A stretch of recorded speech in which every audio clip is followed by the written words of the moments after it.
Well, after the Kaveri water talks remained deadlocked and the meeting between Tamil Nadu's Chief Minister J. Jayalalitha and Karnataka Chief Minister failed to produce any amicable result, Tamil Nadu will now take up the issue with the Supreme Court today.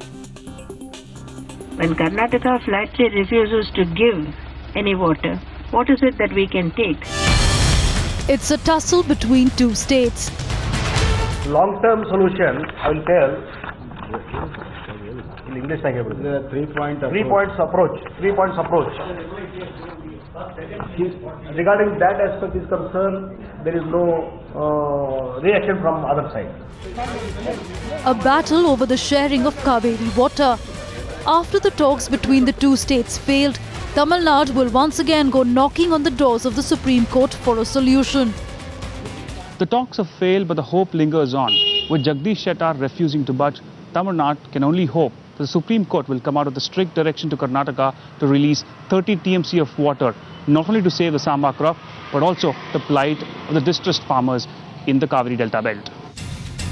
But while the opposition in her state is questioning Jayalalitha for not consulting them before her talks with her Karnataka counterpart, state government could have called for an all-party meet.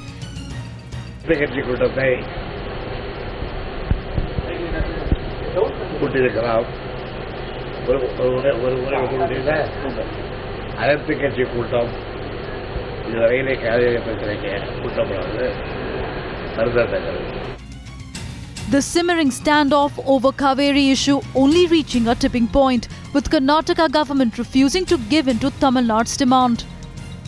The Karnataka government will reiterate its stand to the Supreme Court, stating that the water stored in their reservoirs is just enough to sustain the needs of Karnataka and there would be no water to grant to Tamil Nadu.